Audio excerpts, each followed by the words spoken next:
প্রিয় ভাইরা, আপনারা জানেন যে আমি প্রতি বিভাগে একবার করে সফর করছি। তো সেই সুবাদে রংপুর বিভাগের প্রোগ্রামটা আমি লালমনিরহাটে দিয়েছি এবং আমি আশ্বস্ত হয়েছিলাম যে লালমনিরহাটের প্রোগ্রাম খুবই গোছালো হবে, সুষ্ঠু হবে, শান্ত হবে। সেটার নমুনা আলামত আমি দেখতে পাচ্ছি, আলহামদুলিল্লাহ।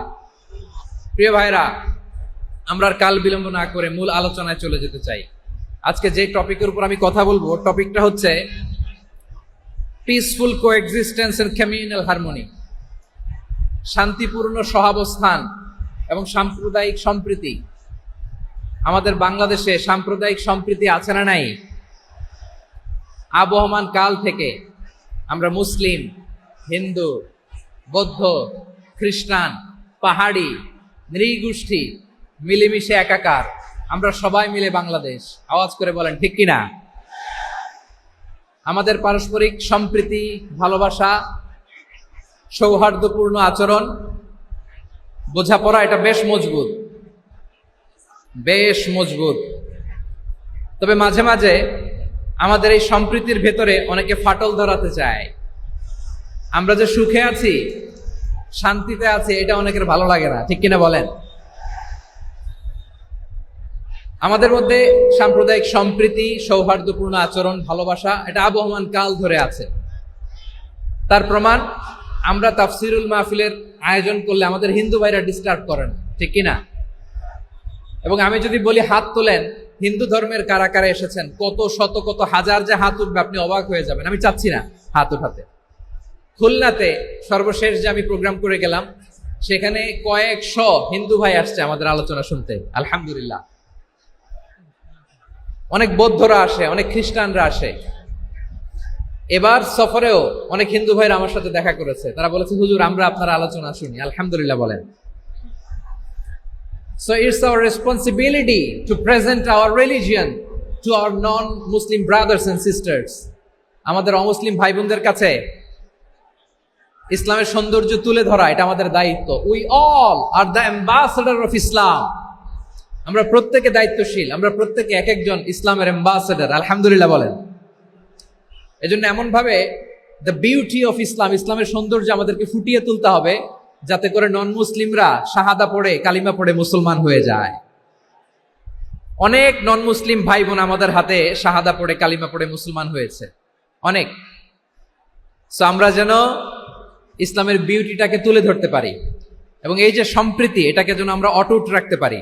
আদতে আদতে বাংলাদেশের ইতিহাস বলে আমাদের দেশে কোনো দাঙ্গা নাই, আছে?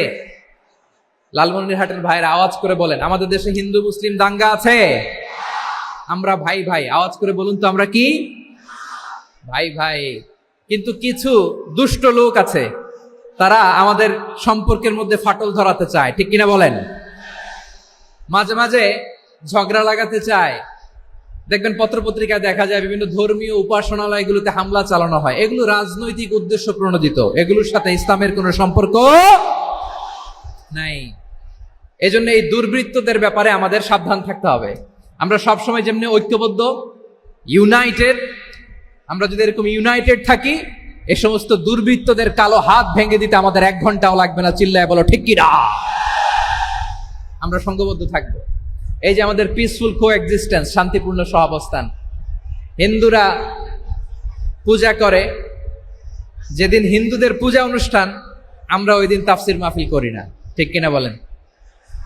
যেদিন আমাদের তাফসিরুল কোরআনের প্রোগ্রাম, ওই দিন আমাদের হিন্দু ভাইরা ডিস্টার্ব করে না, সুবহানাল্লাহ। হিন্দুদের পূজা অনুষ্ঠানে মাদ্রাসার ছাত্র যে পাহারা দেয়, গোটা বিশ্বে এরকম দৃষ্টান্ত, নজির বিরল, ঠিক কিনা বলেন? আইন শৃঙ্খলা বাহিনীর পাশাপাশি মাদ্রাসার ছাত্ররা যে সেখানে পাহারা দেয়, গোটা পৃথিবীতে এই দৃষ্টান্ত আপনি পাবেন। মাদ্রাসার ছাত্ররা, তারা তো কোরআনের ধারক, তারা হাদিসের ধারক, তারা কেন মন্দির পাহারা দিবে? এই সম্প্রীতিকে ধরে রাখার জন্য, এই সৌহার্দ্যকে ধরে রাখার জন্য, আমাদের পারস্পরিক ভালোবাসাকে অটুট রাখার জন্য। আওয়াজ করে বলতে হবে ঠিক কিনা? এখন বলেন, আমাদের এই ভালোবাসা অটুট থাক, আমরা চাই কি চাই না? আমরা হিন্দু মুসলিম মিলেমিশে শান্তিপূর্ণ সহাবস্থান, সাম্প্রদায়িক সম্প্রীতি, লালমনিরহাটের ভাইয়ের আওয়াজ করে বলুন, এই সাম্প্রদায়িক সম্প্রীতি আমরা চাই কি চাই না? আল্লাহ এই দেশকে তুমি বরকতময় করো, বাংলাদেশকে তুমি শান্তিময় করো। আওয়াজ করে সবাই বলেন আমিন। আমরা দেখব যে রাসূল সাল্লাল্লাহু আলাইহি ওয়াসাল্লাম এই পিসফুল কোএক্সিস্টেন্সের জন্য আমাদের কি শিখিয়েছেন, কি কি গাইডলাইন দিয়েছেন। আমরা 1, 2, 3, 4 করে এগুলো আপনাদের সাথে শেয়ার করব। আমি আপনাদের খেদমতে সূরাতুল আনআমের 108 নম্বর আয়াত তেলাওয়াত করেছি। এখানে আল্লাহ রাব্বুল ইজ্জা ওয়াল জালাল তিনি ইরশাদ করছেন, ওয়ালা তাসুব্বুল্লাযীনা ইয়াদউনা মিন দুনিল্লাহি ফায়াসুব্বুল্লাহা আদওয়াম বিগাইরি ইলম কাযালিকা যায়্যান্না লিকুল্লি উম্মাতিন আমালাহুম সুম্মা ইলা রাব্বিহিম মারজিউহুম ফায়ুনাব্বিউহুম বিমা কানু ইয়ামালুন। রব্বুল আলামিন বলেন, গোলাম ও আমার ইমানদার বান্দারা শোনো শোনো, ও আমার বিশ্বাসী বান্দারা শোনো শোনো, লা তাসুব্বুল্লাযীনা ইয়াদউনা মিন দুনিল্লাহ ফায়াসুব্বুল্লাহা আদওয়াম বিগাইরি ইলম। ও আমার বিশ্বাসী বান্দারা, যারা আল্লাহকে ব্যতি রেখে, আল্লাহকে বাদ দিয়ে অন্য উপাস্যকে ডাকে, দেবীর পূজা করে, দেবতাদের পূজা করে, তোমরা খবরদার তাদের গালি দিও না। আওয়াজ করে বলেন, কি দিও না? আল্লাহ বলেন, ও বিশ্বাসীরা শোনো, যারা আল্লাহকে বেছে রেখে দেব দেবীর পূজা করে, অন্য উপাস্যের পূজা করে, তাদেরকে ডাকে, ওই দেবতাদেরকে তোমরা গালি দিও না। যদি ওই দেবতাদেরকে গালি দাও, তাহলে ভুলবশত, শত্রুতাবশত তারা তোমাদের রব আল্লাহকে গালি দেবে, ঠিক কিনা? তোমরা যদি তাদের দেবতাদের গালি দাও, ওরা রেগে তোমার আল্লাহরে গালি দিবে, তাহলে আল্লাহরে গালি খাওয়ানোর কারণ হয়ে গেলাম আমি, ঠিক কিনা বলেন? রব্বুল আলামিন বলেন, খবরদার বিশ্বাসীরা, আল্লাহ ছাড়া যারা অন্যান্য উপাস্যদেরকে ডাকে, দেবতাদেরকে ডাকে, তাদেরকে তোমরা গালি দিও না। ওই সমস্ত দেবতাদেরকে যদি তোমরা গালি দাও, তাহলে তারা আল্লাহকে গালি দিবে, ঠিক কিনা বলেন? আমরা দেবতাদের গালি দিলে ওরা আল্লাহকে গালি দিবে। রব্বুল আলামিন বলেন, খবরদার দেবতাদেরকে গালি দিও না, তাহলে ওরা তোমার রব আল্লাহরে গালি দেবে। প্রতিটি জাতির জন্য তাদের কাজকে আমি আল্লাহ সুশোভিত করে রেখেছি, তারা সবাই একদিন আমার কাছেই ফিরে আসবে। এরপর আমি রব্বুল আলামিন তাদের আমলনামা তাদেরকে জানিয়ে দেব। সুবহানাল্লাহ পড়ে। প্রিয় ভাইরা, আল্লাহ তাআলা বলেছেন, খবরদার গালি দিও না। আদেশটা কার? আওয়াজ করে বলেন তো। হিন্দুদের দেবতা দেবদেবীদেরকে গালি দেওয়া যাবে না। আওয়াজ করে বলুন প্রিয় ভাইরা, এই আদেশটা কার? এই আপনাদের গলার আওয়াজ। অন্য ধর্মের দেবতাদেরকে যে গালি দেওয়া যাবে না, এই আদেশটা কার? আরো জোরে বলুন, কার? গালি দিবেন কোন দেবতাকে? দিবেন? যদি দেন, তাহলে ওরা আল্লাহরে গালি দিবে। তাহলে আল্লাহরে গালি খাওয়াইলো কে? আপনি, ঠিক কিনা বলেন? আমি আল্লাহকে গালি খাওয়ানোর কারণ হলাম, কারণ আমি যদি গালি না দিতাম, ওরা আমার রবকে গালি দিত না। আওয়াজ করে বলেন, ঠিক কিনা? তাহলে প্রিয় ভাইয়েরা, ইসলাম আমাদেরকে শিখায়, সূরাতুল আনআমের 108 নম্বর আয়াত থেকে আমরা বুঝলাম, কোন ধর্মকে ছোট করা যাবে না। অন্য ধর্মকে ছোট করা মানে ইসলামকে ছোট করা। অন্য ধর্মের দেবতাকে গালি দেওয়া মানে আল্লাহকে গালি খাওয়ানো। আওয়াজ করে বলেন, ঠিক কিনা? খবরদার, এটা করা যাবে না। আর অন্য ধর্মের দেবতাকে যদি আপনি গালি দেন, ওরা ইসলাম থেকে দূরে সরে যাবে। যাও ইসলামের প্রতি আকৃষ্ট হয়েছিল, আর কোনোদিন ইসলামের ধারে কাছে আসবে না। আওয়াজ করে বলেন, ঠিক কিনা? এজন্য কখনো কোনোদিন অন্য ধর্মের দেবতাদেরকে গালি দেওয়া যাবে না। অন্য ধর্মের কোন দেবতাদেরকে আমরা গালি দিব না, গালি দিব না, বরং ইসলামের beauty, the beauty of Islam, ইসলামের সৌন্দর্যকে আমরা তুলে ধরব। আমরা যদি বিশ্বনবী সাল্লাল্লাহু আলাইহি ওয়াসাল্লামের জীবনের দিকে তাকাই, তাহলে আমি দেখব বিষ্ণু ইসলাম মক্কাতে কিংবা মদিনাতে অন্য ধর্মের লোকদের সাথে খুব পিসফুলি লাইফ লিড করেছেন। হোক মুশরিক, হোক খ্রিস্টান, হোক ইহুদি, বিশ্বনবী সবার সাথে মিলেমিশে ছিলেন। আলহামদুলিল্লাহ বলেন। ইসলাম হচ্ছে পিসফুল রিলিজিয়ান। অন্য ধর্মের প্রতি সহনশীলতার সবক ইসলাম আমাদেরকে দেয়। কিন্তু প্রতিটি মুসলিমের এটা মনে রাখতে হবে, আল্লাহর কাছে পছন্দনীয় গ্রহণযোগ্য ধর্ম জীবনাদর্শ একটি, সেটা হচ্ছে ইসলাম। আওয়াজ করে বলেন সেটা কি? লালমনিরহাটের ভাইয়েরা আওয়াজ করে বলুন, আল্লাহর কাছে মনোনীত ধর্ম একটি, সেটা কি? এজন্য রব্বুল আলামিন বলেন, ইন্নাদ-দীনা ইনদাল্লাহিল ইসলাম, আল্লাহর কাছে মনোনীত গ্রহণযোগ্য অ্যাকসেপ্টেড ধর্ম মতাদর্শ একটা, সেটা হলো ইসলাম। ইসলাম ছাড়া অন্য কোন ধর্ম যদি কেউ তালাশ করে, তার ওই ধর্ম আল্লাহ গ্রহণ করবে না। ওমাইয়াবতাগি গায়রাল ইসলামি দীনান ফালাই ইউকবালা মিন ওয়া হুয়া ফিল আখিরাতি মিনাল খাসিরিন।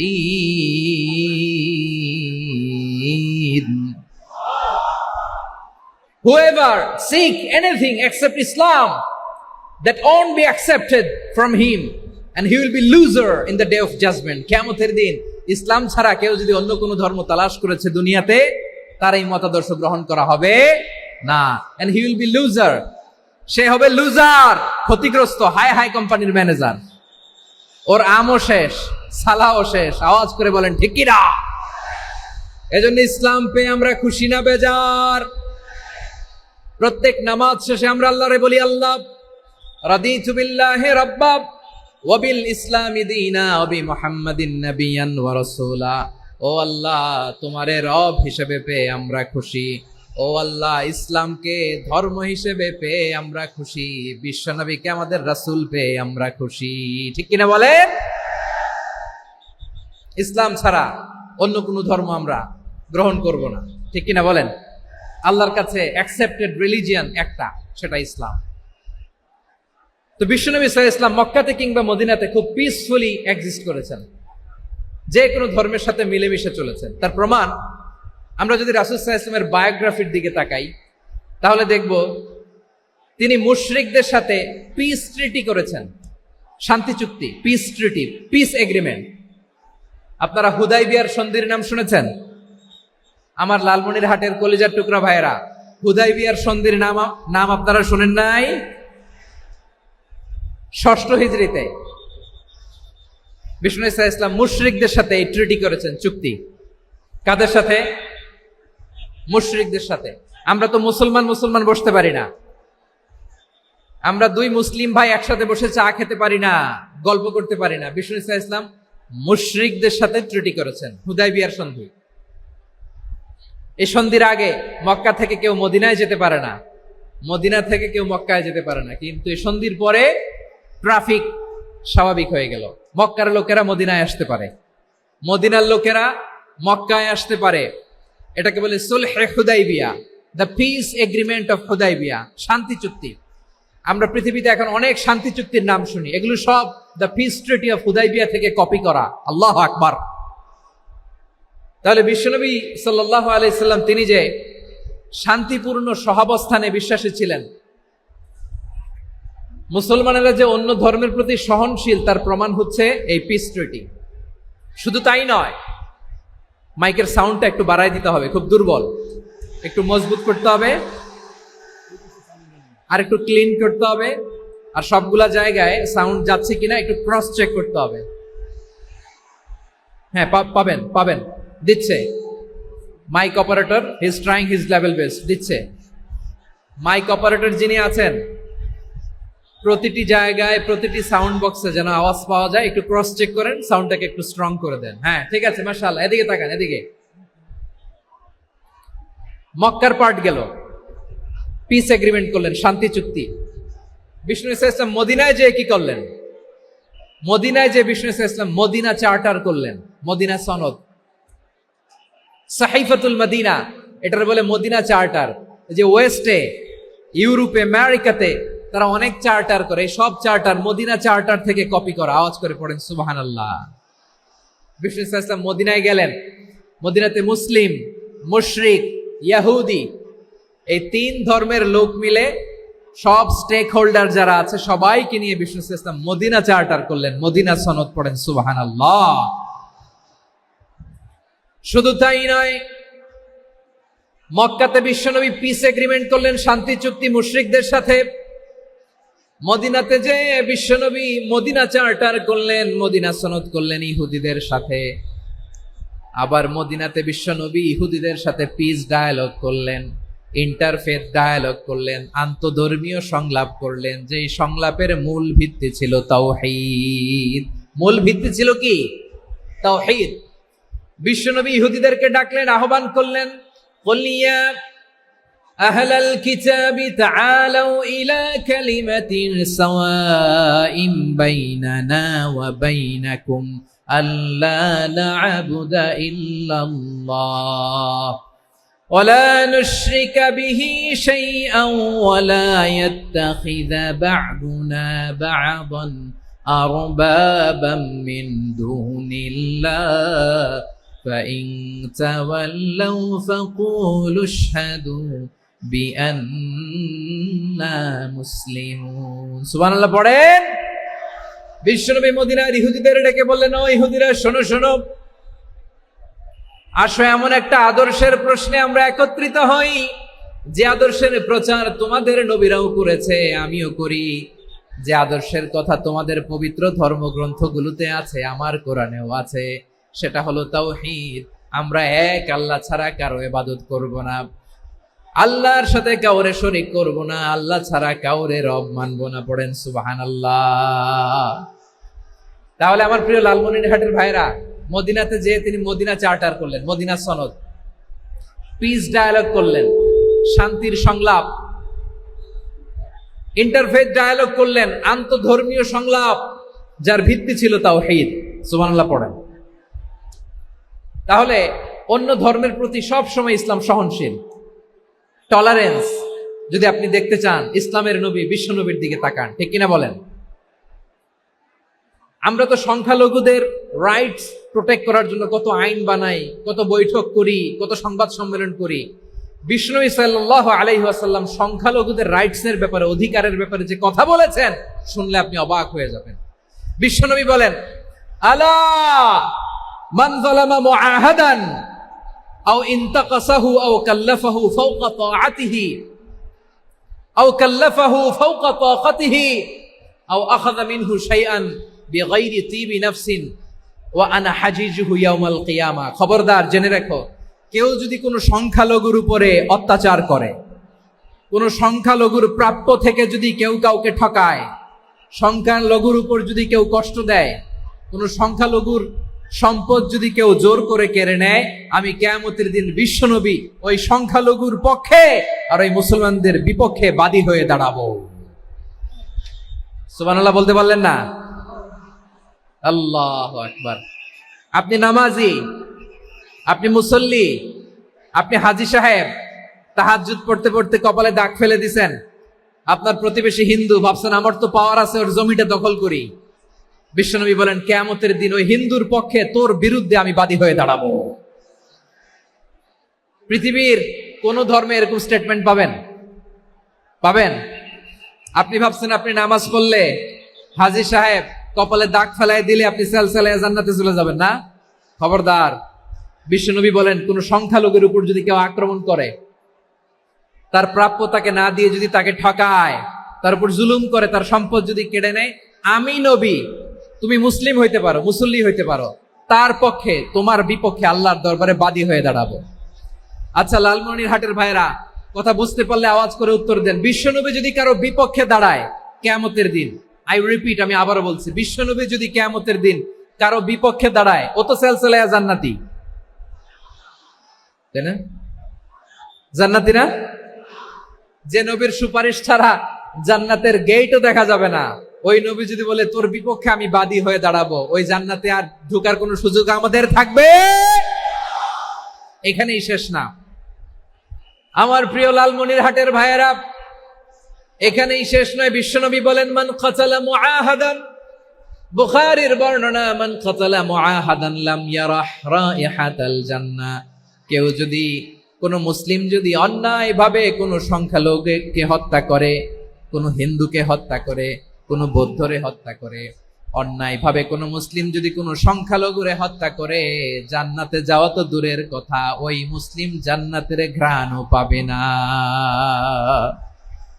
সহিহ বুখারীর বর্ণনা, মান খাতালা মুআহাদান লাম ইয়ারাহ রাইহাতাল জান্নাহ ওয়া ইন্না রিহাহা লা ইউজাদু মিন মাসিরাতি 40 আমা। যে জান্নাতের ঘ্রাণ 40 বছর দূরের রাস্তা থেকেই পাওয়া যায়। সুবহানাল্লাহ পড়েন। প্রিয় ভাইরা, এখান থেকে জান্নাতে পৌঁছতে লাগবে 40 বছর। এত দূর কত বছর? সবাই বলেন কত বছর? এখান থেকে জান্নাতে পৌঁছতে লাগবে 40 বছর। এত দূরে থাকতেই জান্নাতের ঘ্রাণ আপনার নাকে এসে ধাক্কা মারবে। বিশ্বনবী বলেন, যে ব্যক্তি কোন সংখ্যালঘুকে হত্যা করে জান্নাতের ঘ্রাণ তো পাবেই, জান্নাতে তো ঢুকতে পারবেই না, জান্নাতের ঘ্রাণও তার নাকে লাগবে না। পড়েন নাউযুবিল্লাহ। তাহলে সংখ্যালঘুদের ব্যাপারে ইসলামে অধিকার দেয়া আছে না নাই? লালমনিরহাটের ভাইয়ের আওয়াজ করে বলেন, আমার সংখ্যালঘু হিন্দু ভাইদের রাইটস, অধিকার আমাদের ইসলামে প্রোটেক্টেড আছে না নাই? এখানেই শেষ না। বিষ্ণু ইসলাম আপনার অমুসলিম প্রতিবেশীর সাথে ভালো আচরণ করতে বলেছে।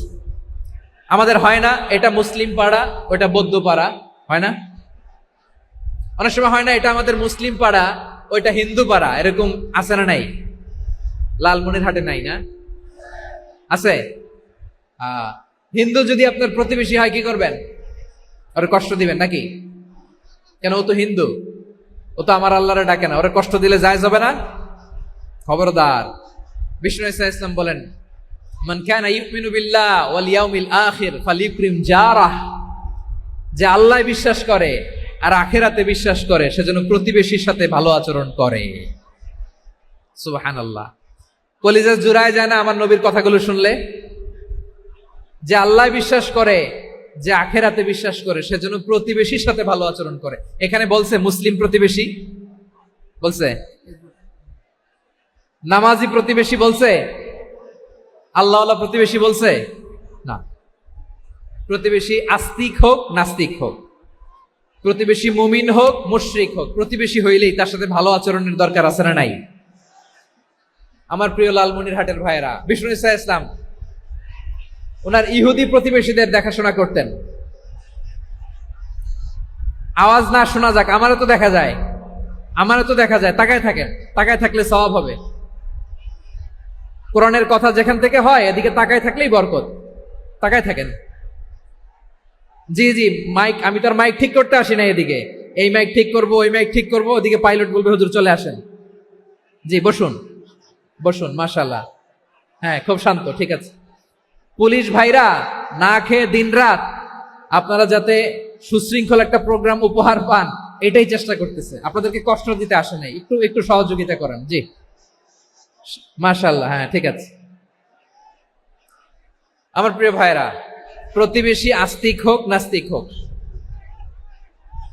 মুসলিম হোক হিন্দু হোক, তার সাথে ভালো আচরণ করতে হবে। বিষ্ণু ইসলাম ওনার ইহুদি প্রতিবেশীর বাসায় যেতেন। কোন প্রতিবেশী? ইহুদি। আওয়াজ করে বলেন কোন প্রতিবেশী? ইহুদি। এক ইহুদি কিশোর বিষ্ণু ইসলামের খেদমত করতে, ইহুদি ছেলে আমার নবীর খেদমত করতো, তারা ছিল নবীর প্রতিবেশী। তো অনেকদিন হয় ইহুদি ছেলেটা আসে না। বিষ্ণুনবী খোঁজ দিলেন, ঘটনা কি? একটা ইহুদি ছেলে না আমার খেদমতে আসতো, ছেলেটা কই? খোঁজ নিয়ে জানলেন ছেলেটা অসুস্থ। বিষ্ণু ইসলাম ওই ইহুদির বাড়িতে চলে গেলেন ওই ছেলেটাকে দেখা করার জন্য, ভিজিট করার জন্য। সুবহানাল্লাহ পড়বেন না? গেলেন, যে দেখে ইহুদি ছেলেটা মুমূর্ষ, জান জান যায় যায় ভাব, বিছানায় পড়ে আছে, তার বাবা দাঁড়ানো। বিশ্বনবী তার মাথার পাশে বসলেন, মাথায় হাত বুলিয়ে দিলেন, আর ছেলেটাকে বললেন আসলিম, হে ইহুদি ছেলে আসলিম, ইসলাম ধর্ম গ্রহণ করো। তো ছোট্ট ছেলে ভাবে আমরা ইহুদি, এখন ইসলাম ধর্ম গ্রহণ করলে আব্বা যদি বকা দেয়, ফানাযারা ইলা ওয়াজহি আবি, ছেলেটা তার বাবার চেহারার দিকে তাকালো, দেখি আব্বা কি কয়। আব্বা যদি বলে তাইলে ইসলাম ধর্ম গ্রহণ করবে। ইহুদি ছেলেটা তার বাবার দিকে যখন তাকালো, ওর বাবা বলে আতিয়া আবুল কাসিম, আবুল কাসিম যা বলে তাই করো। আবুল কাসিম হচ্ছে বিষ্ণু ইসলামের একটা কুনিয়াত, উপনাম। আমার রাসূলের বড় ছেলের নাম ছিল কাসেম। যেমন দেখবেন আমাদের এলাকায় কারো ছেলের বড় ছেলের নাম যদি হয় আব্দুল্লাহ, এরা আব্দুল্লাহর বাপ বলে ডাকে। কারো বড় মেয়ের নাম যদি হয় ফাতেমা, এরা কি ডাকে? ফাতেমার বাপ বলে না? তো বিষ্ণু ইসলামের বড় ছেলের নাম ছিল কাসেম। ইহুদি বাবা বলল আতিয়া আবুল কাসেম, আবুল কাসেম যা বলে তাই শোনো, মানে মোহাম্মদ যা বলে তাই শোনো। এই কথা শুনে ছেলে সাহস পাইছে, ছেলে আবার পড়তে আরম্ভ করলো, আশহাদু আল্লাহ ইলাহা ইল্লাল্লাহ ওয়া আশহাদু আন্না মুহাম্মাদার রাসূলুল্লাহ, পড়েন আল্লাহু আকবার।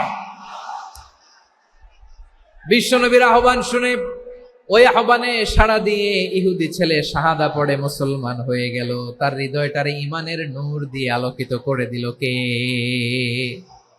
প্রিয় ভাইরা, এবার রাসূল সাল্লাল্লাহু আলাইহি ওয়াসাল্লাম বের হয়ে আসলেন ঘর থেকে, আর বললেন আলহামদুলিল্লাহিল্লাযী আনকাযাহু মিনান নার। প্রশংসা সে আল্লাহর, যে আল্লাহ জাহান্নামে চলে যাচ্ছিল প্রায় এমন একটা লোককে মুহূর্তের মধ্যে কালেমায়ে শাহাদাতের বদৌলতে জান্নাতি বানায় দিলেন। আওয়াজ করে পড়েন সুবহানাল্লাহ। এই হাদিস থেকে আমরা কি শিখলাম? What is the moral of the story? এক নম্বর স্টোরি হলো, প্রতিবেশী ইহুদি হোক হিন্দু হোক, যাবেন, সুসম্পর্ক রাখবেন, উপহার দিবেন, বিপদে পাশে দাঁড়াবেন, তাইলেই তো আপনাদের প্রতি, মুসলমানদের প্রতি তারা আকৃষ্ট হবে, ঠিক কিনা বলেন? আপনি যদি হিন্দুদের সাথে বৌদ্ধদের সাথে নাই মিশেন, নাস্তিকের কাছে নাই যান, তো ইসলামের সৌন্দর্যটা ওরা বুঝবে কেমনে? আমার অনেক হিন্দু পরিচিত ভাই আছে, ওরা আমাদের ইফতারির প্রোগ্রামে এসে একসাথে ইফতারি করে। অনেক মদখোর আমার সাথে বসে একসাথে ডিনার করে, হাফ প্যান্ট পরা, গলায় স্বর্ণের চেইন, হাতে স্বর্ণের ব্রেসলেট, আইসা আমার সাথে ডিনার করছে, আছে এরকম। গাঁজাখোর, আমি বলে আসো, welcome welcome to my dinner, আসো বসো।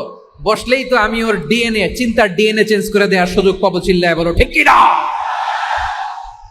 আসতে হবে আমার কাছে। Our door is open, the door of Islam is open 24/7। সব সময় আমাদের ইসলামের দরজা আমার অমুসলিম ভাইদের জন্য খোলা আছে না নাই? এই হাদিস থেকে দুইটা শিক্ষা। এক নম্বর শিক্ষা, প্রতিবেশী মুসলিম হোক অমুসলিম হোক, যান, অসুস্থ হইলে একটু আপেল নিয়ে যান, আঙ্গুর নিয়ে যান, কমলা নিয়ে যান, তাদের সাথে ভালো আচরণ করেন। ইসলামের বিউটি দেখে, সৌন্দর্য দেখে অবাক হবে, নসিব ভালো হলে কোনোদিন কালিমা পড়ে মুসলমান হয়ে যাবে, ঠিক কিনা বলেন? তাহলে অমুসলিমের সাথে ভালো সম্পর্ক। বিশ্বনবী ইহুদির বাড়িতে গেলেন, ইহুদির বাড়ি, আর আমার মুসলমান ভাই আমার কাফের বলে, এরকম আছে না নাই? মুসলিম মুসলিমরা দেখতে পারে না, সহ্য করতে পারে। বিশ্বনবী সাল্লাল্লাহু আলাইহি ওয়াসাল্লাম ইহুদির বাড়িতে গেলেন, এটা একটা শিক্ষা। এই হাদিস থেকে আমাদের শিক্ষা হলো, আমার প্রতিবেশী যেই ধর্মের হোক আমি সম্পর্ক রাখবো। অসুস্থ হলে যাব, কি বলেন ভাইরা? যাবেন না? যাবেন না আপনারা? আচ্ছা, দুই নম্বর শিক্ষা হলো, বিষ্ণু ইসা ইসলামের খাদেম ছিল ইহুদি, এতদিন খেদমত করলো, একদিনও বিশ্বনবী ওরে কালিমার দাওয়াত দেয় নাই। কারণ কি? বিশ্বনবী একটা ভালো সময়ের অপেক্ষা করতেছিলেন, প্রপার টাইমিং। দাঈর কাজ হচ্ছে দাঈ ইলাল্লাহ, সে হচ্ছে সুযোগ সন্ধানী। দাঈ সুযোগ খোঁজে, কখন দাওয়াত দিলে ব্যাটে বলে হবে, ঝোপ বুঝে কোপ মারে, ঠিক কিনা বলেন? বিষ্ণু ইসলাম ভালো সময়ের অপেক্ষা করতেছিলেন, দেখি ভালো সময় আসুক আসুক আসুক আসুক। আস্তে আস্তে এমন সময় আসছে, ছেলে এবার মুমূর্ষ। অসুস্থ ব্যক্তির হৃদয় অত্যন্ত নরম থাকে, হসপিটালে যখন কেউ যায় তার হৃদয়টা বড্ড নরম থাকে, মৃত্যুর ভয়ে তার অন্তরটা নরম থাকে, ঠিক কিনা বলেন? এই প্রপার টাইমিং এর অপেক্ষা করতেছিলেন। যখনই টাইমিং পেয়েছেন, দাওয়াত দিলেন, পড়ো লা ইলাহা ইল্লাল্লাহ, সুবহানাল্লাহ পড়েন সবাই। তাহলে ইসলাম অমুসলিম প্রতিবেশীর সাথে ভালো আচরণ করতে বলে। ইসলাম অমুসলিম মাতা পিতার সাথেও ভালো আচরণ করতে বলে। মাতা পিতা যদি অমুসলিম হয়, তারা ফেলে দিতে পারবেন? পারবেন? আমার লালমনির হাটের ভাইয়েরা, অনেক হিন্দু ছেলে আমাদের হাতে শাহাদা পড়ে মুসলিম হয়, কিন্তু ওর মা মুসলমান হয় নাই, বাবাও হয় নাই, এরকম আছে না নাই? তো ও হয়েছে মুসলিম, মা বাপ হিন্দু, এখন মা বাপ কি বাদ? হ্যাঁ, মা বাপ বাদ দেয়া যাবে? যেই মা আপনার 9 মাস 8 মাস পেটে ধারণ করলো, আপনার মায়ের নার ছেঁড়া ধন, আপনি ওই মারে বাদ দিতে পারবেন? যে মায়ের বুকের তাজা দুধ খেয়ে আপনি আজকে বাড়ন্ত তাজা তরতাজা, ওই মারে বাদ দেয়া যাবে? মায়ের এক ধারে দুধের দাম, কাটিয়া গায়ের চাম, পাপোশ বানাইলে ঋণের শোধ হবে না, এমন দরদি ভাবে কেউ হবে না আমার মাহা গো। মায়ের এক ধারে দুধের দাম, কাটিয়া গায়ের চাম, পাপোশ বানাইলে ঋণের শোধ হবে না, এমন দরদি ভাবে কেউ হবে না আমার মাহাগো। ঠিক কিনা? মাকে তো বাদ দেওয়া যায় না। وقضى ربك ألا تعبدوا إلا إياه وبالوالدين إحسانا। আল্লাহ বলে অবধারিত দুইটা ভার্ডিক্ট তোমাদের জন্য, এক আল্লাহর ইবাদত করবা আর মা বাবার প্রতি ইহসান করবা। আদেশটা কার? মা বাবার প্রতি ইহসান করতে হবে। আমার মা হিন্দু হোক ভালো আচরণ করতে হবে, বৌদ্ধ হোক ভালো আচরণ করতে হবে। আমার যে সমস্ত হিন্দু ভাইয়েরা মুসলিম হয়েছ, তোমাদের মা বাবা এখনো মুসলমান হয় নাই, তাদের সাথে ভালো আচরণ করতে হবে। আপনাদের খেদমত নিজে করতে হবে অথবা খেদমতের ব্যবস্থা করাই দিতে হবে। মান্থলি যে খরচ লাগে এটা দিতে হবে। আরে তুমি এখন মুসলিম, তোমার মা বাবা হিন্দু, এখনই তো সুযোগ ইসলামের সৌন্দর্য দেখানো। এখন মা বাবা যদি দেখে আরে এটা হিন্দু থাকতে তো বদমাইশ ছিল, বেয়াদব ছিল, কি এমন ধর্ম সে গ্রহণ করলো যেটা গ্রহণের সাথে সাথে সে পাল্টে গেল? কি এমন ধর্ম সে গ্রহণ করেছে যেটা তার জীবনকে আলোকিত করে দিয়েছে? নসিব ভালো হইলে তারাও কালিমা পড়ে মুসলমান হয়ে যাবে। বিশ্ব ইসলামের স্ত্রীর নাম ছিল আয়েশা রাদিয়াল্লাহু তাআলা আনহা, আবু বকর রাদিয়াল্লাহু তাআলা আনহুর মেয়ে। আবু বকর রাদিয়াল্লাহু তাআলা আনহুর আরেক মেয়ের নাম হচ্ছে আসমা। কি নাম?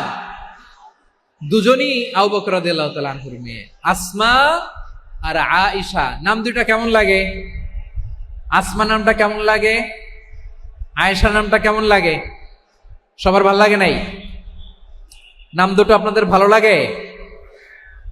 লালমনিরহাটে অনাগত যদি কন্যা সন্তান হয়, যদি মনে চায় আসমা রেখে দিতে পারবেন, যদি মনে চায় আয়েশা রেখে দিয়েন।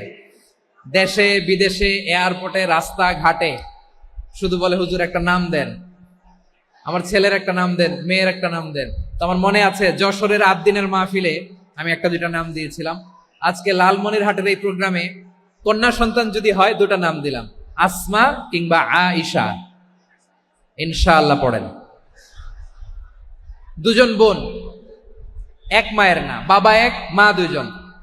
আয়েশা রাদিয়াল্লাহু তাআলা আনহার মায়ের নাম উম্মে রুমান, আর আসমা রাদিয়াল্লাহু তাআলা আনহার মায়ের নাম কুতাইলা বিনতে আব্দুল উজ্জা। আবু বকর রাদিয়াল্লাহু তাআলা আনহু 4টা বিয়ে করেছিলেন। তো একই ঘটনা ঘটেছে এই ফ্যামিলিতে। আসমা ইসলাম ধর্ম গ্রহণ করে মুসলিমা, কিন্তু তার মা কুতাইলা মুশরিকা। আই রিপিট, বোঝার জন্য আমি আবারও বলি, আসমা রাদিয়াল্লাহু তাআলা আনহা মুসলিমা, আর আসমার মা কুতাইলা, আওয়াজ করে বুঝে থাকলে বলেন, আসমার মা মুশরিকা। তার মানে মেয়ে মুসলিম, মা অমুসলিম। ভেজাল আছে না নাই? কিন্তু কুতাইলা আর ধৈর্য ধারণ করতে পারে না। নার ছেড়া ধন, কলিজার টুকরা ধন, কলিজার টুকরা সন্তান। আসমারে দেখতে বড্ড মন চায়। সাইয়েদানা আসমা রাদিয়াল্লাহু তাআলা আনহা মক্কা থেকে হিজরত করে মদিনায় চলে গেলেন হুদাইবিয়ার পর। যখন মক্কা মদিনার ট্রাফিক স্বাভাবিক হলো, মক্কার লোক মদিনায় যায়, মদিনার লোক মক্কায় আসে।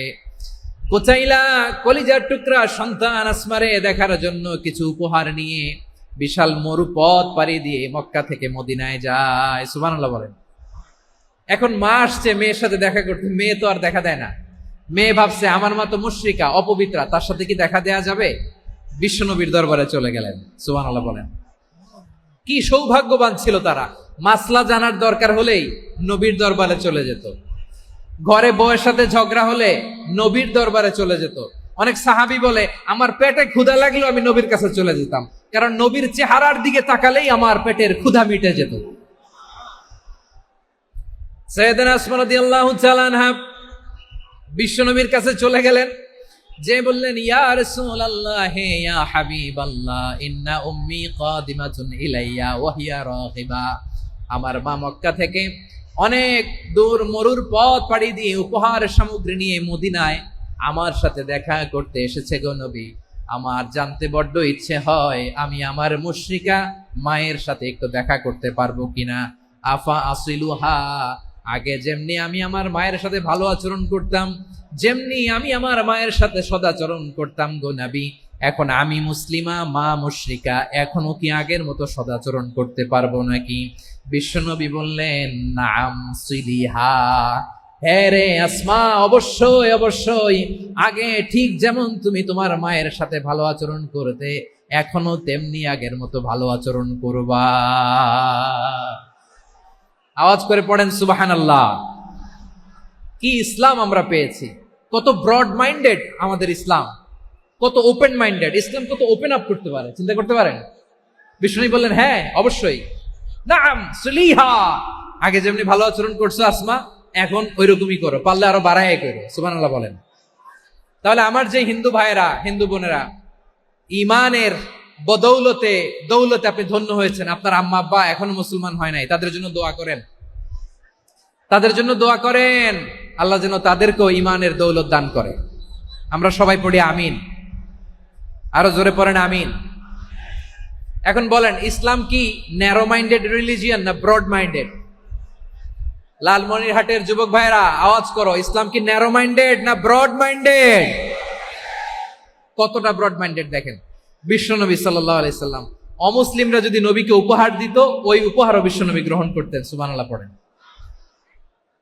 আপনার অমুসলিম বন্ধু যদি উপহার দেয়, সেটাও আপনি নিতে পারবেন, যেটা নেওয়া জায়েজ। কিন্তু আপনার বন্ধু যদি আপনার মদের বোতল দেয়, নিতে পারবেন? হ্যাঁ, মদের বোতল দিলে পারবেন না। আপনার বন্ধু যদি আপনার পর্ক দেয়, পর্ক, শুকরের গোশত মিশ্রিত কোনো খাবার, ওটা নিতে পারবেন না। হালাল যে কোনো জিনিস নিতে পারবেন। বিশ্বনবী সাল্লাল্লাহু আলাইহি ওয়াসাল্লাম অমুসলিমদের দেয়া হাদিয়া গ্রহণ করতেন। কেমন নবী ছিলেন! আমার নবীরে চিনে নেন, আমার নবীর অ্যাটিটিউড জেনে নেন। বিশ্বনবী সাল্লাল্লাহু আলাইহি ওয়াসাল্লাম যখন কোনো জনপদে যেতেন, 3টা অপশন নিয়ে যেতেন। প্রিয় ভাইয়ের আওয়াজ করে বলতে হবে, কোন জনপদে গেলে আমার নবীর অপশন থাকতো কয়টা? আমার মতো 3 আঙ্গুল উঁচু করে দেখান আর বলুন, আমার নবী কোন জনপদে গেলে কয়টা অপশন নিয়ে যেতেন? 1 নম্বর অপশন, আসলিম তাসলাম। নতুন এলাকায় গেলে বলতেন আসলিম তাসলাম, ইসলাম ধর্ম গ্রহণ করো, শান্তিতে থাকবা, আমার ভাই হয়ে যাবো, আমরা ভাই ভাই। ইসলাম মানো, আমরা ভাই ভাই। অপশন নাম্বার কত? 1। যদি বলে না ইসলাম মানবো না, ওকে, অপশন নাম্বার 2, মুসলিম হওয়ার দরকার নাই, লা ইকরাহা ফিদ্দিন, ইসলামে কোনো বাড়াবাড়ি নাই। খ্রিস্টান আছো থাকো, বৌদ্ধ আছো থাকো, ইহুদি থাকতে চাও থাকো, কিন্তু আমরা যেহেতু রিজিওনাল সুপার পাওয়ার, আমাদের আন্ডারে থাকো, ট্যাক্স দিয়া থাকো, এটার বলে জিজিয়া। আলেম যারা আছেন বুঝবেন, এটার আরবিতে কি বলে? জিজিয়া। You pay us the tax, we will give you the security. তোমরা ট্যাক্স দিবা, আমরা সিকিউরিটি দিব, আমাদের আওতায় থাকবা, কেউ তোমাদেরকে আক্রমণ করতে পারবে না, আমরা নিরাপত্তা দিব। সুবহানাল্লাহ বলেন। এটা অপশন নাম্বার কত? আচ্ছা, বুঝে থাকলে বলেন, 1 নাম্বার অপশন কি ছিল? ইসলাম।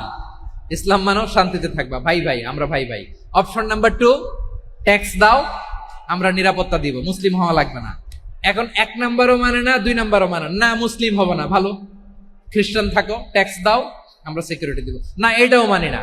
বিষ্ণু বলেন, তাহলে তলোয়ার আমাদের আর তোমাদের মাঝে ফয়সালা করবে।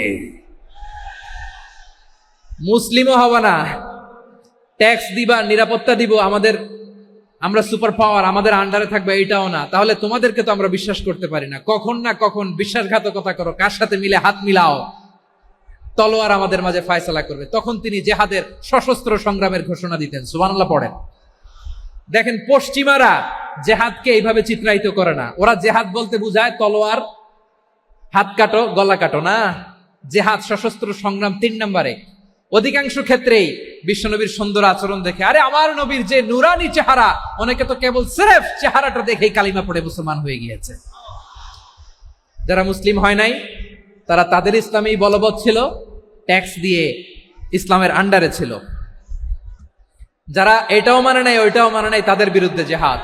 বিষ্ণু ইসলাম 7ম হিজরিতে যখন খায়বার বিজয়ের পরে ইসলাম রিজিওনাল সুপার পাওয়ার হিসেবে আত্মপ্রকাশ করলো, বিশ্বনবী চিঠি লিখলেন অন্যান্য সুপার পাওয়ারের কাছে, রাষ্ট্রীয় চিঠি লেখে এক রাষ্ট্রপ্রধান আরেক রাষ্ট্রপ্রধানের কাছে। ঠিক কিনা বলেন? জানেন না আপনারা? এই যে 24-এর ছাত্র নাগরিক অভ্যুত্থানে, এই অভ্যুত্থান যখন শুরু হয়, আমি তখন সাউথ আফ্রিকাতে। একটা স্ট্যাটাস দিয়েছিলাম, কোটা নয় গোটা দেশ সংস্কার করা লাগবে। শুধু বাংলাদেশ নয়, সারা বিশ্বের বাংলা ভাষাভাষী লোকেরা এই আন্দোলনের সাথে সমর্থন তারা করেছে, এটাকে সাপোর্ট করেছে, তারা সমর্থন দিয়েছে।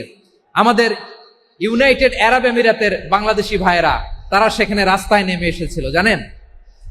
ওইখানে ডেমনস্ট্রেশন করা যায় না, সেখানকার সরকার তাদেরকে যাবজ্জীবন দিয়েছিল। তখন আমাদের এই যে প্রধান উপদেষ্টা ডক্টর মোহাম্মদ ইউনূস সরাসরি G2G বলে, এটারে G2G, government to government, G2G, উনি চিঠি লিখলেন যে তাদেরকে, ইউর হাইনেস, হে সম্মানিত আমির, আপনি আমার এই চিঠির কারণে আমার সম্মানে এই 53 জন বাংলাদেশিকে মাফ করে দেন। এই চিঠির বদৌলতে বেকসুর খালাস পেয়ে গিয়েছিল আমাদের ভাইরা, জানেন না এই ঘটনা আপনারা? তাহলে গভর্নমেন্ট টু গভর্নমেন্ট চিঠি দেওয়া হয়। সপ্তম হিজরিতে বিষ্ণু ইসলাম সব সুপার পাওয়ারের কাছে চিঠি দিলেন, রোমান সম্রাটের কাছে, পারস্য অধিপতির কাছে, মিশরের অধিপতির কাছে, সবার কাছে চিঠি লিখলেন। চিঠির ভাষা ছিল এরকম, মিন মুহাম্মাদিন রাসূলিল্লাহ ইলা মুকাওকিস আযীমিল কিবত, মুহাম্মদ রাসূলুল্লাহর পক্ষ থেকে মিশরের বাদশার কাছে, আসলিম তাসলাম, ইসলাম মানো শান্তিতে থাকবা, সালামুন আলা মান ইত্তাবা আল হুদা, শান্তি তার জন্য যে হেদায়েতের অনুসরণ করে। সুবহানাল্লাহ পড়েন।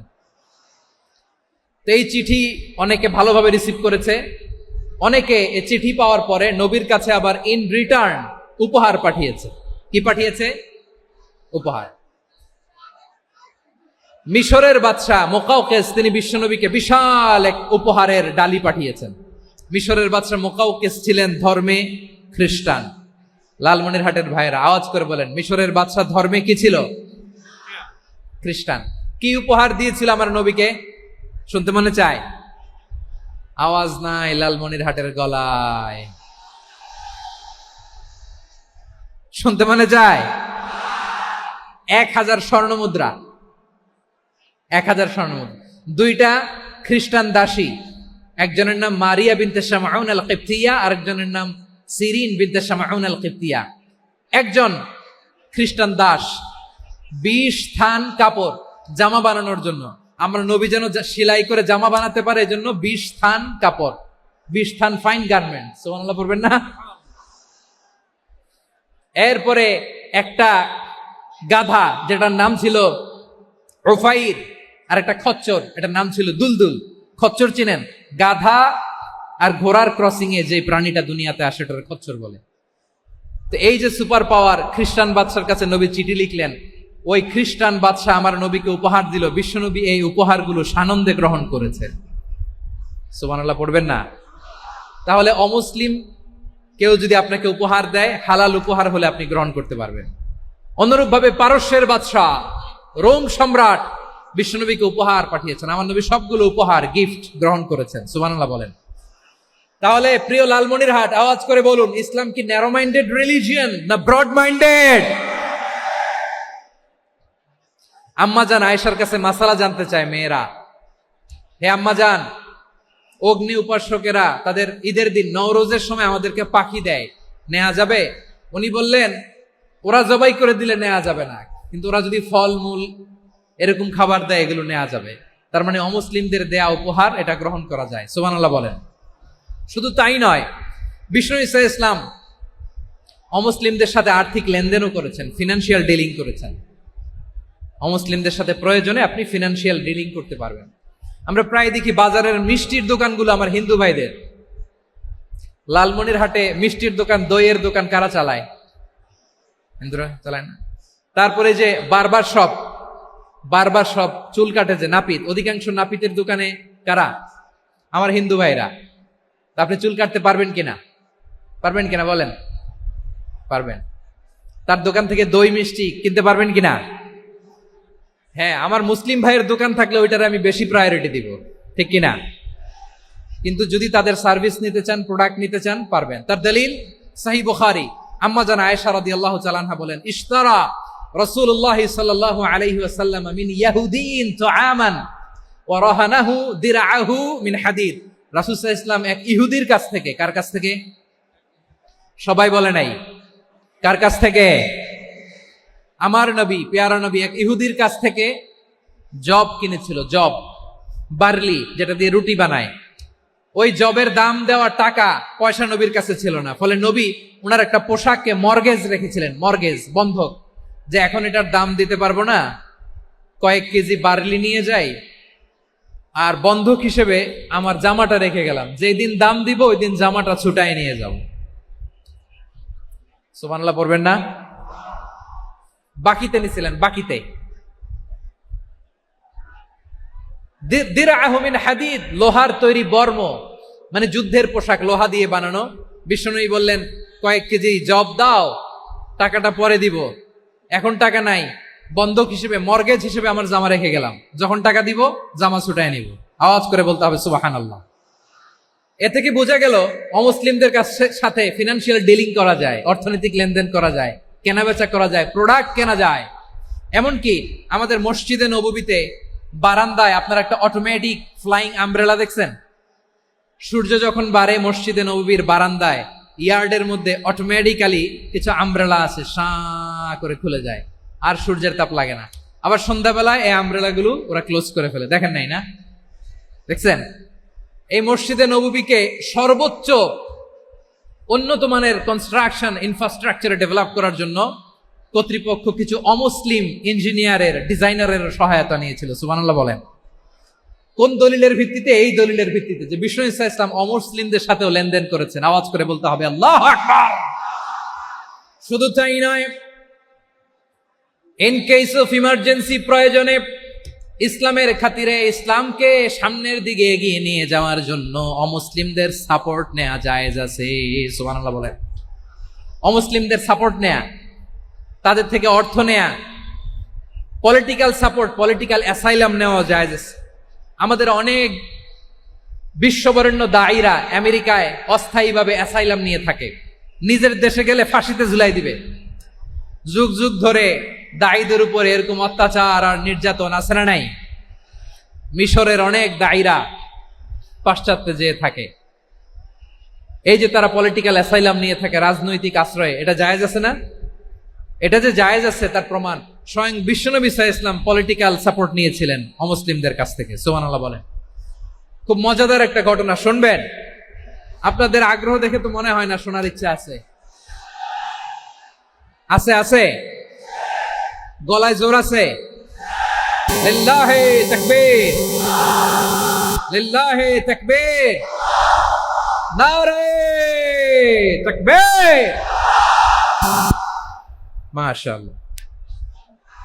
আমার ভাইরা, বিশ্বনবীর বয়স তখন প্রায় 51 বছর। কত বছর?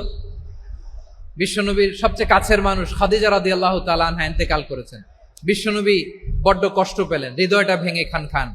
যিনি ঘরের ভেতরে বিশ্বনবীকে সান্ত্বনা দিতেন, ভালোবাসা দিতেন, বাইরে গেলে কুরাইশরা বকাঝকা করে, অত্যাচার করে, কিন্তু আম্মাজান খাদিজা রাদিয়াল্লাহু তাআলা আনহা ঘরটারে এমন শান্তির নীড় বানায় রেখেছেন, এই ঘরের ভিতরে ঢুকলে বিশ্বনবীর কলিজাটা ঠান্ডা হয়ে যেত।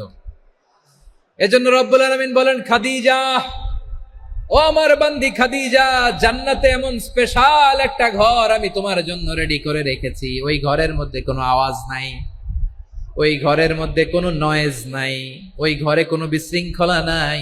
কারণ মক্কার জমিনে আমার নবী কুরাইশদের বিশৃঙ্খলা, নয়েজ আর ঝামেলাগুলোকে উপেক্ষা করে যখন তোমার ঘরের ভিতরে ঢুকতো, ঘরটারে তুমি শান্তির নীড়, ঠান্ডা, নীরব, নিস্তব্ধ, নিঝুম আর শান্তির নীড় বানিয়ে রেখেছো। এজন্য জান্নাতে স্পেশাল একটা শান্তির নীড় আমি তোমারে উপহার দেব। ওই প্রিয়তমা স্ত্রী খাদিজা ইন্তেকাল করলেন, বিশ্বনবী হৃদয় ভেঙে খান খান। আবার ওনার চাচা আবু তালেব ইন্তেকাল করলেন, যিনি পলিটিক্যাল শেল্টার দিতেন নবীকে। কে দিতেন? আবু তালেবের ভয়ে, বিশ্বনবীর এই চাচার ভয়ে কোনো মুশরিক নবীর গায়ে হাত দেওয়ার সাহস পায় নাই। এখন স্ত্রীও নাই, চাচাও নাই, নবীকে আশ্রয় দেওয়ার কেউ নাই, নবীর চারদিকে অন্ধকার। নবী এখন কই যাবেন? আমার পেয়ারা নবী নতুন স্টেশন খুঁজতেছেন, নতুন দাওয়াতি প্ল্যাটফর্ম খুঁজতেছেন। তিনি যায়েদ বিন হারেসা রাদিয়াল্লাহু তাআলা আনহুকে নিয়ে মক্কার পাশের একটা নেইবরিং সিটি তায়েফে চলে গেলেন। কোথায় চলে গেলেন? লালমনিরহাটের ভাইয়ের আওয়াজ করে বলেন, কোথায় গেলেন? তায়েফে চলে গেলেন দিনের দাওয়াত দেওয়ার জন্য। কি দেওয়ার জন্য? নাকি জমি কিনতে গেছিলেন? জমি কিনতে, দুনিয়ার যশ খ্যাতির জন্য, নিজের কোনো লাভের জন্য? তায়েববাসীদেরকে জাহান্নামের আগুন থেকে বাঁচানোর জন্য আওয়াজ করে বলতে হবে, ঠিক কিনা? বিশ্বনবী বিশাল মরুপথ, পাহাড়ি পথ পাড়ি দিয়ে তায়েফের মরুজমিনে গেলেন কোরআনের দাওয়াত নিয়ে, ইমানের দাওয়াত নিয়ে।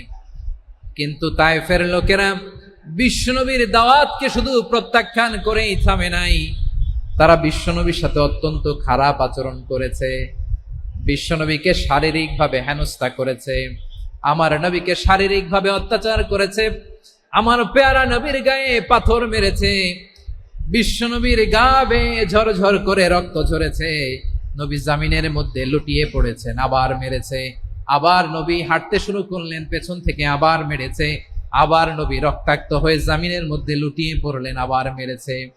বিশ্বনবীর মতো এত সুশ্রী মানব, বিশ্বনবীর মতো এত শুভ্র মানব, বিশ্বনবীর মতো এমন চমৎকার দেহাবয়ব দিয়ে রব্বুল আলামিন কাউকে বানান নাই।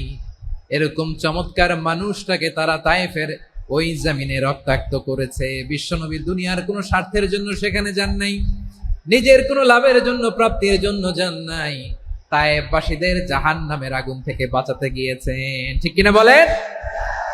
খেয়ে না খেয়ে দিন প্রচারের কাজে নিজেকে দিয়েছ বিলিয়ে, তায়েফের কাফিরেরা চিনল না সে আলো, দুষ্ট ছেলেদের পিছু দিল লেলিয়ে, পাথরের আঘাতে ক্ষত বিক্ষত হয়ে সারা শরীর থেকে রক্ত ঝরে।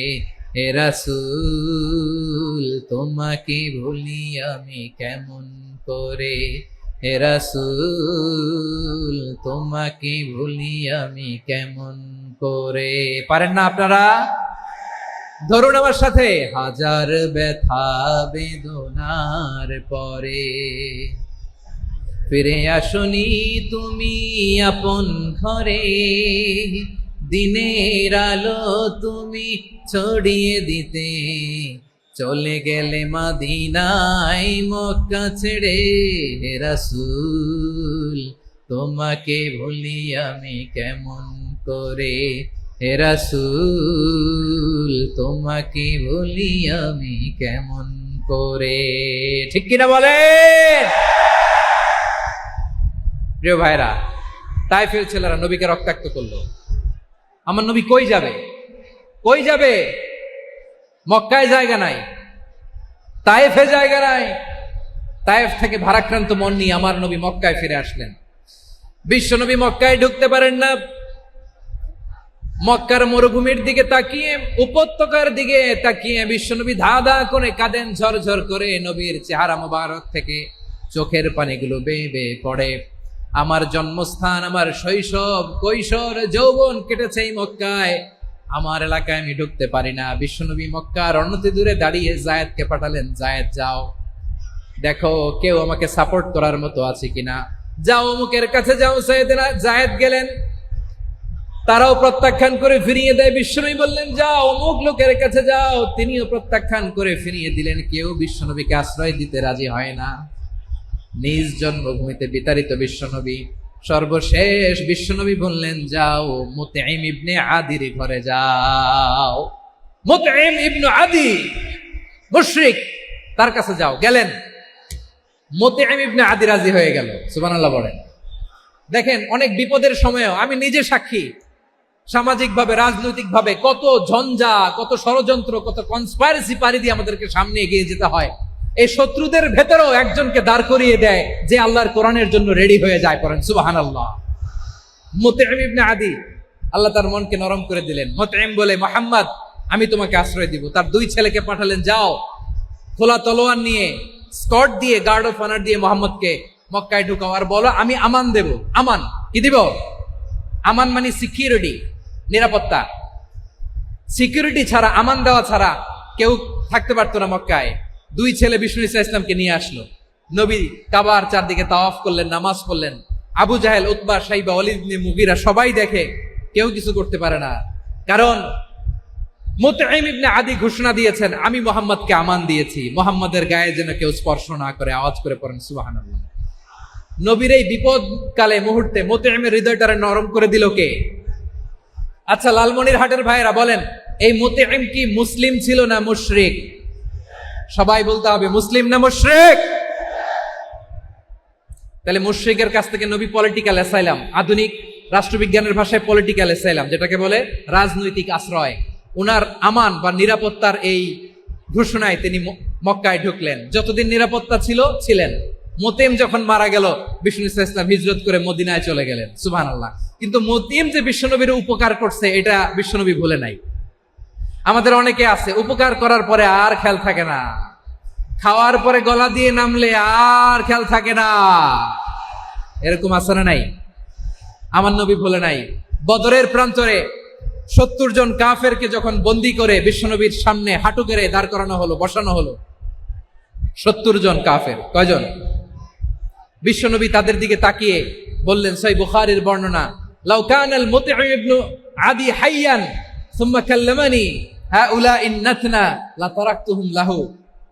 বদরের প্রান্তরে 70 জন বন্দী কাফিরের দিকে তাকিয়ে আমার নবী বললেন, আজকে মুতঈম ইবনে আদি যদি বেঁচে থাকতো আর তোমাদের 70 জনের ব্যাপারে যদি মুতঈম এক বাক্যে একটা সুপারিশ করত, তার সম্মানে আজকে তোদের সবাইকে আমি মাফ করে দিতাম। সুবহানাল্লাহ। নাই? ওই যে চিল্লাচিল্লি যে কথা বোঝে নাই, কোন জিনিস মিস করছে ওরা নিজেরাও বোঝে নাই। বিশ্বনবী মুতঈমের এই সাহায্যের কথা বলে নাই। 70 জন মুশরিক হাঁটু গেড়ে বসা, নবী চাইলে এখনই এক্সিকিউশন অর্ডার দিতে পারে।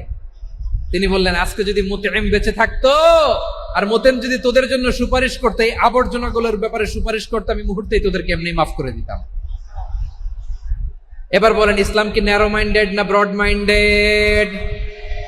শুধু তাই নয়, যাকে যে সম্মান দেয়ার আমার নবী দিতেন, হোক আস্তিক হোক নাস্তিক, হোক মুসলিম হোক অমুসলিম।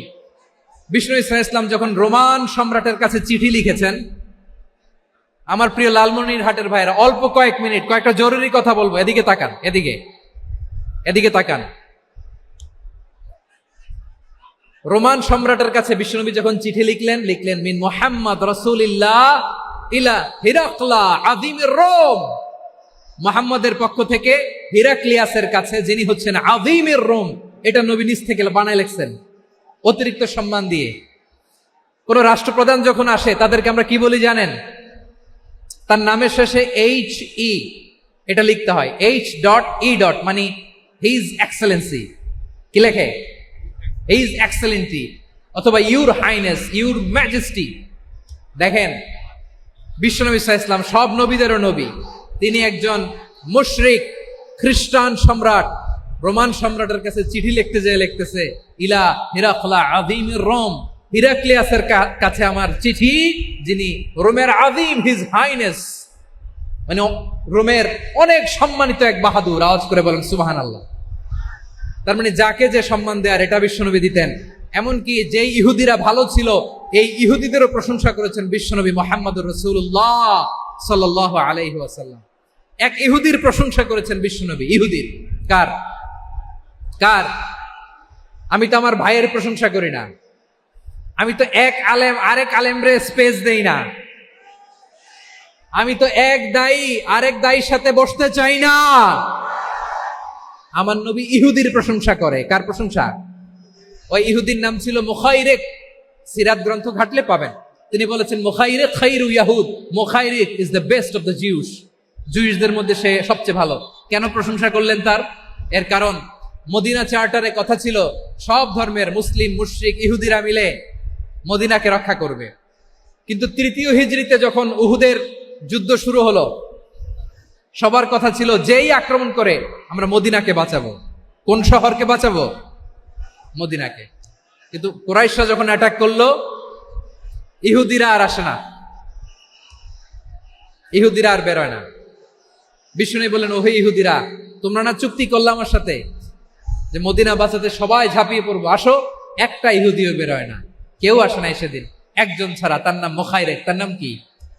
মুখাইরেক বাহাদুরের মতো ঘোড়সাওয়ার হয়ে বেরিয়ে গেলেন। এবং বললেন, গোটা ইহুদি সাম্রাজ্যের একজনও যদি না আসে, আমি মুখাইরেককে কেউ ঘরে আটকে রাখতে পারবে না। বেরিয়ে আসলেন, এসে বললেন, আমি মুহাম্মদের পক্ষে যুদ্ধ করব। আমি মারা গেলে আমার সম্পদ আমার উত্তরাধিকারীরা পাবে না, আমার সম্পদ তোমরা মুহাম্মদকে দিয়ে দিবা। সুবহানাল্লাহ বলেন। উহুদের ময়দানে 70 জন মুসলমান শহীদ হলো। এই ইহুদি সেও মুসলমানের পক্ষে যুদ্ধ করে নিহত হলো। সুবহানাল্লাহ বলেন। মুসলিমদের লাশ যখন নিয়ে আসা হলো, এই মুখাইরিকের লাশও নিয়ে আসা হলো। মুসলিমদের লাশের পাশে মুখাইরিকের লাশ দেখে বিশ্বনবী মুখাইরিকের প্রতি অনেক খুশি হলেন। আর বিশ্বনবী খুশি হয়ে বললেন, মুখাইরিক খায়রু ইয়াহুদ, মুখাইরিক যদিও তুমি ইহুদি, তারপরে তুমি সব ইহুদিদের মধ্যে সেরা ইহুদি। পড়েন সুবহানাল্লাহ। আমার নবী ইহুদিকেও সম্মান দিতে কার্পণ্য করে নাই। আওয়াজ করে বলেন আল্লাহু আকবার। প্রিয় ভাইরা, এবার সর্বশেষ আওয়াজ করে বলেন, ইসলাম কি ন্যারো মাইন্ডেড নাকি ব্রড মাইন্ডেড? সবাই বলেন, ন্যারো মাইন্ডেড না ব্রড মাইন্ডেড? এজন্য অমুসলিম হইলেই তারা আমাদের শত্রু নয়। শত্রু কারা? এই লালমনিরহাটের ভাইয়েরা শোনেন, শত্রু কারা? যে সমস্ত অমুসলিম আমাদেরকে নিশ্চিহ্ন করে দিতে চায়, যে সমস্ত অমুসলিম আমাদের ভূখণ্ড থেকে আমাদেরকে তাড়িয়ে দিতে চায়, যে সমস্ত অমুসলিম আমার ধর্ম নিয়ে তুচ্ছতাচ্ছিল্য করে চিল্লায় বলেন ঠিক কিনা, তারা আমাদের শত্রু। সাধারণ অমুসলিমরা আমার শত্রু নয়। এই যে হিন্দুরা থাকে, এরা আমার ভাই, বৌদ্ধরা আমার ভাই, খ্রিস্টানরা আমার ভাই, ইহুদিরা আমার ভাই। তারা দিনই ভাই নয়, তারা মায়ের পেটের ভাই নয়, তারা মানবিক দিক থেকে ভাই। ও মানুষ, আমিও মানুষ। ইসলাম মানুষকে সম্মান করে, চিল্লায় বলো ঠিক কিনা। যারা আমাদের অস্তিত্বকে নিশ্চিহ্ন করতে চায়, যারা আমাদের ভূখণ্ডকে দখল করতে চায়, যারা আমাদেরকে নিয়ে মকারি করে, ফান করে, টিটকারি করে, আমার ধর্ম নিয়ে খেলা করে, তাচ্ছিল্য করে, ওদের বিরুদ্ধে আমাদের জিহাদ। সাধারণ মুসলিম আমাদের শত্রু নয়। আপনি জানেন, নিউ ইয়র্কে, আমি তো নিউ ইয়র্কে ছিলাম অনেকদিন, ওখানে ফিলিস্তিনিদের পক্ষে যখন আমরা মিছিল করেছি, অনেক ইহুদি আমাদের সাথে মিছিলে দাঁড়িয়েছে।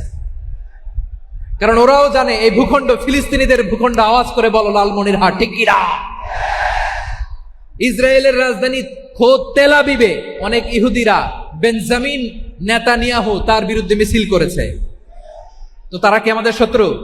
না। অনেক খ্রিস্টান আমাদের সাথে, আমাদের স্বার্থ রক্ষায় আমাদের পাশে দাঁড়িয়েছে। খেয়াল রাখবেন, হিন্দু আর হিন্দুত্ববাদ এক নয়, ইহুদি ধর্ম আর জায়নিজম এক নয়। জায়নিজমের বিরুদ্ধে আমাদের সংগ্রাম, আমাদের জেহাদ, চিল্লায় বলেন ঠিক কিনা। এই যে ফিলিস্তিনের ভাইরা, তারা তাদের স্বাধীনতা সংগ্রামের জন্য লড়াই করছে, করে যাচ্ছে, আমরা এটাকে সমর্থন জানাই, চিল্লায় বলো ঠিক কিনা। কাশ্মীরের ভাইরা স্বাধীনতার জন্য সংগ্রাম করছে, আমরা সেই সংগ্রামকে সমর্থন জানাই, আওয়াজ করে বলো ঠিক কিনা। যারাই আমাদের ইসলামকে নিশ্চিহ্ন করতে চায়, তাদের বিরুদ্ধে আমাদের সংগ্রাম, আওয়াজ করে বলতে হবে ঠিক কিনা। ওই সমস্ত দুর্বৃত্তদের সাথে আমাদের কোনো সম্পর্ক নাই। আমরা যদি ঐক্যবদ্ধ থাকতে পারি, ওই দুর্বৃত্তরা চান্স পায় না। আমরা ঐক্যবদ্ধ থাকতে রাজি আছি। লালমনিরহাটের ভাইয়েরা, আমরা ঐক্যবদ্ধ থাকলে ওই দুর্বৃত্তদের কালো হাত ভেঙে দিতে আমাদের সময় লাগবে না। তাদের কালো হাত ভেঙে দিতে রাজি আছে মুসলমান? কারা কারা রাজি? দু হাত তুলে দেখাও। আমার প্রাণ প্রিয় লালমনিরহাটের ভাইয়েরা, শত্রু কাফের আর অশত্রু কাফেরের মধ্যে পার্থক্য আছে না নাই? আবু তালেব মুশরিক, আবু জাহেল মুশরিক, কিন্তু দুই মুশরিকে পার্থক্য আছে না নাই? আবু তালেব নবীর চাচা, মুশরিক, মারা গিয়েছে মুশরিক অবস্থায়, কিন্তু আজীবন আমার নবীকে আগলে রেখেছে, আমার নবীকে সাপোর্ট করেছে, ভালোবেসেছে। আবু জাহেল মুশরিক, মারা গিয়েছে মুশরিক হিসেবে, আজীবন আমার নবীর বিরুদ্ধাচারণ করেছে। আবু জাহেলের শক্তি, সামর্থ্য, স্ট্র্যাটেজি, প্ল্যান সব আমার নবীর বিরুদ্ধে ছিল। আবু জাহেলের কারণে একটা দিন শান্তিতে আমার নবী মক্কায় ঘুমাতে পারে নাই, চিল্লায় বলেন ঠিক কিনা। এজন্য রব্বুল আলামিন বলেন, লা ইয়ানহাকুমুল্লাহু আনিল্লাযীনা লাম ইউকাতিলুকুম ফিদ-দীনি ওয়া লাম ইখরিজুকুম মিন দিয়ারিকুম আন তাবাররুহুম ওয়া তুকসিতু ইলাইহিম ইন্নাল্লাহা ইউহিব্বুল মুকসিতিন। আল্লাহ বলে, গোলামেরা শোনো শোনো, যে সমস্ত অমুসলিম তোমাদের সাথে ধর্মযুদ্ধে লিপ্ত হয় না, তোমাদের বিরুদ্ধে যে সমস্ত অমুসলিম অস্ত্র ধরে না, যে সমস্ত মুসলিম তোমাদেরকে তোমাদের জন্মস্থান থেকে ভূখণ্ড থেকে তাড়িয়ে দেয় না, তাদের সাথে ভালো আচরণ করতে আমি আল্লাহ নিষেধ করি নাই। তাদের সাথে সদাচরণে কোনো নিষেধাজ্ঞা নাই, বরং তাদের সাথে সদাচরণ করো, এটাই আমি আল্লাহ চাই। তাহলে আমার যে অমুসলিমরা আমাদের সাথে শত্রুতা করে না, তুচ্ছতাচ্ছিল্য করে না, আমাদের ভূমি থেকে আমাদেরকে উচ্ছেদ করতে চায় না, আমাদের বিরুদ্ধে অস্ত্র ধরে না, ওই অমুসলিম ভাইদের সাথে আমাদের কোনো দ্বন্দ্ব আছে? কোনো বিরোধ আছে? বরং আছে ভালোবাসা। বরং আছে কি? এই ভালোবাসা দিয়ে আমরা বিশ্ব জয় করবো। রাজি আছো মুসলমান? আমাদের পুঁজি ভালোবাসা। আমাদের পুঁজি কি? এবার আওয়াজ করে বলেন, আমার এই পুরো আলোচনা থেকে the religious coexistence, peaceful coexistence, শান্তিপূর্ণ সহাবস্থান, কমিউনাল হারমোনি, এই সাম্প্রদায়িক সম্প্রীতি, এই আলোচনা থেকে কি বুঝলেন? ইসলাম কি ন্যারো মাইন্ডেড না ব্রড মাইন্ডেড? এই ব্রড মাইন্ডেড হৃদয় নিয়ে, ভালোবাসা দিয়ে আমরা বিশ্ব জয় করতে চাই। রাজি আছেন? আল্লাহ কবুল করুক। আমরা সবাই পড়ি আমিন।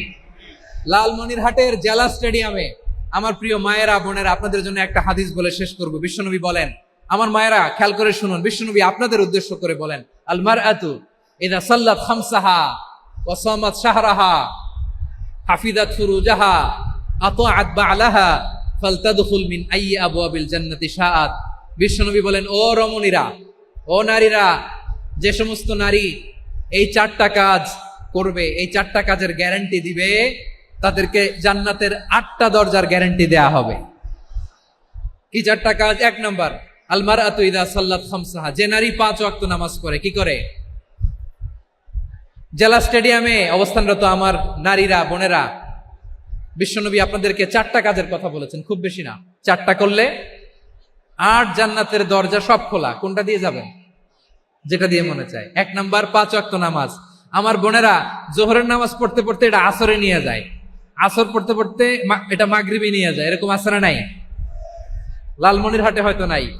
আমার বোনেরা এটা করবেন না। ইন্নাস সালাতা কানাত আলাল মুমিনিনা কিতাবাম মাওকুতা, সময় মতো পড়বেন। সামাত শাহরা, রমাদানের রোজাগুলো রাখবেন। হাফিজাত ফুরুজাহা, যে নারী তার চরিত্রকে হেফাজত করে, তার প্রাইভেট হেফাজত করে, তার লজ্জাস্থান হেফাজত করে। ও মায়েরা, আপনার এই গর্ভ যে কত দামি আপনি জানেন না। আপনার এই গর্ভ থেকে জন্মাবে আগামীর সালাহুদ্দিন আল আইয়ুবী। আপনার গর্ভ থেকেই জন্মাবে ইমাম আল মাহদি আল মুনতাদার। আপনার পেট থেকে জন্মাবে আবু সাইদের মতো বীর সৈনিক। আপনার পেট থেকে জন্মাবে মুগ্ধের মতো বীর মুজাহিদ। আপনি জানেন না কে আসবে আপনার পেট থেকে। সময়টাকে কাজে লাগান, ইসলামকে বোঝেন, মানেন, আমাদের ইসলামিক লেকচারগুলো শোনেন। আমরা যে বার্তাগুলো, ইনস্ট্রাকশনগুলো, দিক নির্দেশনাগুলো আপনাদের খেদমতে রাখি, এগুলো মেনে চলুন। আপনিই পারেন আপনার ঘরটাকে জান্নাতের টুকরা বানাতে। একটা family, it's a very big institution and you are the MD, the managing director of this institution. চিল্লায় বলেন ঠিক কিনা? চাইলেই পারেন ঘরটারে জান্নাতের টুকরা বানাতে। 5 ওয়াক্ত সালাত, রমাদানের রোজা, নিজের চরিত্রের হেফাজত, ও আতাআত বা'লাহা, স্বামীর আনুগত্য। এটাতে অনেকে ভুল করে থাকে। হায় রে আমার বোনেরা, স্বামীর আনুগত্যকে এটা নিজের অপমান মনে করবেন না। আপনার স্বামী আপনার সবচেয়ে বড় গার্ডিয়ান, তিনি আপনার সবচেয়ে ভালো চায়। নারী কখনো গার্ডিয়ানশিপের বাইরে থাকতে পারে না। হয় আপনি বাবার গার্ডিয়ানশিপের ভেতরে, বাপ না থাকলে ভাই আপনার গার্ডিয়ান, ভাই না থাকলে চাচা গার্ডিয়ান, বিয়ের পরে আপনার স্বামী আপনার গার্ডিয়ান। শরিয়া সম্মত স্বামীর আদেশগুলো আপনি মেনে চলবেন, কিন্তু শরিয়া বিরুদ্ধ কোনো আদেশ মানতে আপনি বাধ্য নয়। আওয়াজ করে বলুন সবাই ঠিক কিনা? এই 4টা কাজ যদি কোনো নারী করে, বিশ্বনবী বলেন জান্নাতের 8টা দরজা খোলা। তোমার যেটা দিয়ে মনে চায় সেটা দিয়ে জান্নাতে তুমি এন্ট্রি নিতে পারবা। আমরা এখানে লালমনিরহাটের সোহরাওয়ার্দী ময়দানে আজকে যেমন একত্রিত হতে পারলাম, আল্লাহর জান্নাতেও যেন একত্রিত হতে পারে। আল্লাহ তুমি তৌফিক দান করো। আল্লাহ আমার এই কলিজার টুকরা যুবক ভাইদেরকে তুমি ওমরে ফারুকের মতো কবুল করো। জেলা স্টেডিয়ামে অবস্থানরত আমার মা বোনদেরকে তুমি ফাতেমার মতো, খাদিজার মতো কবুল করো।